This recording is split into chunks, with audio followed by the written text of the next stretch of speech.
जय हिंद दोस्तों, स्वागत है आपका और एक नए वीडियो में और एक नए टॉपिक के साथ।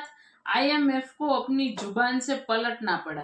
हाँ, तो उन्होंने कहा था आई थिंक भारत को ध्यान रखना पड़ेगा, इतना पैसा ये बढ़ रहा है वगैरह। एक वीडियो नहीं हमने किया था, तो हो सकता है कि अब उसकी जुबान से पलट जाए। लेकिन चलिए दोस्तों, पहले वीडियो देखते हैं। आशा करेंगे पसंद आएगा, और पसंद आए तो लाइक शेयर एंड कमेंट जरूर से कर दीजिएगा। चैनल पर पहली बार है, सब्सक्राइब नहीं किया तो सब्सक्राइब जरूर से कर चलिए स्टार्ट करते हैं। नमस्कार दोस्तों, स्वागत है आपका हिंदी नॉलेज शो में। तो दोस्तों, भारत ने एक बार फिर से दुनिया की सबसे बड़ी फाइनेंशियल संस्था आईएमएफ यानी कि इंटरनेशनल मॉनेटरी फंड को अपनी जुबान से पीछे हटने पर मजबूर कर दिया है। आईएमएफ ने भारतीय अर्थव्यवस्था के सामने घुटने टेक कर चुपचाप अपने आंकड़े बदल लिए हैं, क्योंकि पिछले एक साल में 4 बार ये भारत के सामने बेइज्जत हो चुके हैं। इस बार फिर से ये एम्बेरस नहीं होना चाहते। वहीं बात करें भारत के पड़ोसी देश चीन की, तो चीन का तो लिटरली भूत उतार दिया है आईएमएफ ने, क्योंकि इनके सारे आंकड़ों को न सिर्फ झूठा बताया है बल्कि इन्हें रद्दी में फेंकने की भी सलाह दे डाली है। लेकिन क्या है आंकड़े और क्या है आईएमएफ की रिपोर्ट, चलिए मैं आपको सारी चीजें विस्तार से बताता हूं। तो दोस्तों, ये बात तो आप जानते ही होंगे कि जो आईएमएफ है ये दुनिया की सबसे बड़ी फाइनेंशियल संस्था है। इससे बड़ी संस्था कोई नहीं है। और ये दुनिया की जितनी भी मेजर इकोनॉमीज हैं, जो बड़ी अर्थव्यवस्थाएं हैं, उनकी जीडीपी की प्रिडिक्शन करती है कि आने वाले समय में किस देश की अर्थव्यवस्था किस रफ्तार से आगे बढ़ेगी, वो कहां तक पहुंचेगी।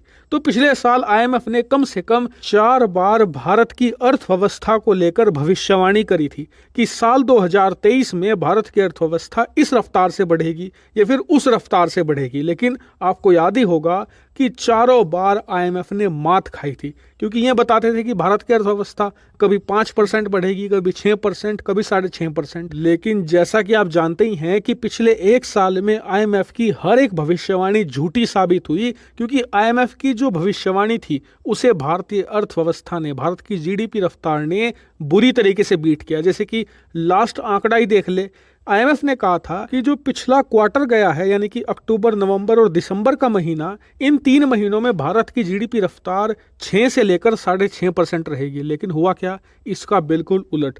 भारत की जीडीपी रफ्तार रही थी 7.6%, यानी कि बुरी तरीके से इन्हें हराया था। लेकिन उसके बाद आईएमएफ झुंझला गया और इन्होंने पिछले महीने ही ये कहा कि जो भारत का फाइनेंशियल ईयर 2024 चल रहा है, जिसकी शुरुआत हुई थी 1 अप्रैल 2023 से और ये खत्म होगा 31 मार्च 2024 को, तो जो लास्ट क्वार्टर है यानी कि जनवरी, फरवरी और मार्च का महीना, ये आखिरी क्वार्टर है फाइनेंशियल ईयर 2024 का। तो इनका कहना ये है कि जब 31 मार्च 2024 की तारीख आ जाएगी, फाइनेंशियल ईयर खत्म हो जाएगा, तो इस पूरे फाइनेंशियल ईयर में भारत की जीडीपी रफ्तार 6.3% रहेगी। ये पिछले महीने इन्होंने ऐलान किया था, लेकिन एक महीने में ही इन्हें अपनी जुबान से फिरना पड़ रहा है, क्योंकि आज ही लेटेस्ट आंकड़ा सामने आया है। स्क्रीन पर आप देखिए, इन्होंने कहा है कि जी नहीं, हमसे गलती हो गई थी, अब भारत की रफ्तार रहेगी 6.7%। और आपको बता दूं, आईएमएफ ने भले ही अपना आंकड़ा बदल लिया हो, लेकिन एक बार फिर से ये झूठे साबित होंगे। मेरा अनुमान है कि भारत की जीडीपी रफ्तार 7% के आसपास रहने वाली है। इतना ही नहीं, जो आने वाला अगला फाइनेंशियल ईयर है 2025 का, जो कि 1 अप्रैल 2024 से यानी कि इसी साल का जो अप्रैल महीना आएगा उससे शुरू होगा और फिर अगले साल 31 मार्च को खत्म होगा। इस फाइनेंशियल ईयर के भी इन्होंने आंकड़े बदले हैं। अब इन्होंने कहा है कि अगले साल भारत की जीडीपी रफ्तार 6.5% रहेगी, यानी कि भारतीय अर्थव्यवस्था ने अपने दम पर दुनिया की सबसे बड़ी फाइनेंशियल संस्था को अपनी रिपोर्ट बदलने पर मजबूर कर ही दिया। लेकिन दूसरी तरफ बात करें चीन की, तो उनकी तो बिल्कुल बुरी हालत हो चुकी है, क्योंकि आईएमएफ ने चीन के उस दावे को नकार दिया है जिसमें चीन ने कहा था कि इस साल हमारी जीडीपी रफ्तार 5.5% से ऊपर रहेगी। लेकिन आईएमएफ ने कहा है कि ये किसी कीमत पर नहीं हो सकता, आपकी जीडीपी रफ्तार 4-4.5% ही रहने वाली है। कोई चमत्कार भी कर लो तब भी इस आंकड़े से ऊपर जाना असंभव है। उल्टा ये हो सकता है कि आपके जीडीपी नंबर कम रह जाएं, क्योंकि आपके देश को अभी और अनस्टेबिलिटी फेस करनी पड़ सकती है। यानी कि जहां चीन की लंका लगा दी है, वहीं भारत को एक बड़ी खुशखबरी दी है इस आईएमएफ की रिपोर्ट ने। हालांकि इस पर आपका क्या मानना है, कमेंट करके बताइएगा। और हाँ, ऐसे ही फाइनेंशियल न्यूज के लिए चैनल को सब्सक्राइब कर लेना। फिलहाल इस वीडियो में इतना ही।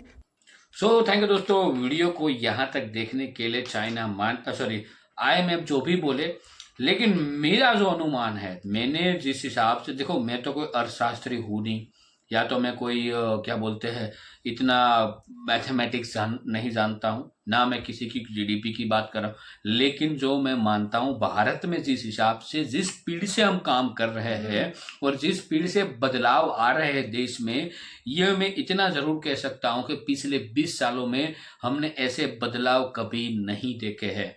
तो ये जो बदलाव देख रहे हैं, काम करने की स्पीड जो देख रहे हैं, उस स्पीड से यदि मैं देखने चाहूँ तो ये लोग तो 7% तक का, बोले मैं 7.50 यानी 7.5% से अप देख रहा हूं आने वाले टाइम में भारत का जीडीपी ग्रोथ रेट। रीजन है यंगस्टर में अभी जिस हिसाब से बोलते हैं ना, कुतूहल मची हुई है बिजनेसमैन बनने की, नए नए स्टार्टअप करने की, नई चीजें सीखने की, आगे बढ़ने की, जो अब यंगस्टर में जो जिद पकड़ी है ना, वो जिद कायम रहेगी ना, तो 7.5% तो कुछ नहीं है, ये समझ लो। लेकिन भाई बहुत बड़ी, एक 0.01% भी जीडीपी अप डाउन होती है ना, तो बहुत कुछ बदलता है। तो ये तो ऐसा लगेगा कि ये तो बोलने के लिए लोग कुछ भी बोलते हैं, लेकिन भाई उसके पीछे बहुत बहुत रिसर्च होती है। हमने जो लास्ट 10 ईयर में जो देखा है, लास्ट 10 ईयर में जो पाया है, उसके हिसाब से हम आगे बढ़े, थोड़ी स्पीड की गाड़ी जो है ना और बढ़ा ले। हाँ, स्पीड के साथ साथ क्वालिटी भी देखनी है भाई, ऐसा नहीं है कि क्वांटिटी बढ़ाने के लिए क्वालिटी की बेड़ा गर्क करके बैठ जाए, ठीक है। तो दोनों चीजें हो रही है, लेकिन 3 बार मैं इसलिए बोला हूं, जिस हिसाब से पूरी दुनिया में माहौल चल रहा है, युद्ध की बात मैं कर रहा हूं, यदि ये ना बढ़े तो, यदि इसमें कुछ इधर उधर हुआ तो भाई कई सारे देश की जो जीडीपी है ना वो डाउन हो सकती है, इंक्लूडिंग भारत भी। ठीक है, तो ये भी हमें ध्यान रखना बेहद जरूरी है। यहाँ पे चाइना का भी जिक्र हुआ, तो चाइना जो है कोविड के बाद पूरी तरह से टूटा हुआ है, मतलब अब वो खड़ा नहीं हो पा रहा है। रीजन यही है कि अब अमेरिका, पहला तो रीजन है ताइवान ने उसके मुंह के नीचे ही वहां पे इलेक्शन करवा के एक बड़ा बढ़िया सा पीएम लाके रख दिया है, जो पूरा चाइना विरोधी है, ठीक है। दूसरा रीजन है अमेरिका चाहता है कि जितनी भी वहां पे कंपनियां हैं अमेरिका की, वो जल्द से जल्द निकल लो, ठीक है, और go to India, China to India निकल लो, ठीक है। तो मैं और उसमें भी कुछ इधर उधर हुआ, तो मैंने आपको जो बताया ना कि सारे देश की जीडीपी में गिरावट देखने को मिल सकती है, लेकिन देखते आगे आगे क्या क्या होता है। बाकी आशा करेंगे दोस्तों वीडियो हर बार की तरह आपको पसंद आई होगी, और पसंद आई हो तो लाइक शेयर एंड कमेंट जरूर से कर दीजिएगा। फिलहाल हम आपसे विदाई चाहते हैं, लेकिन आपसे मिलेंगे और एक नए वीडियो में, प्यार से, दिल से। टिल देन, जय हिंद, जय भारत।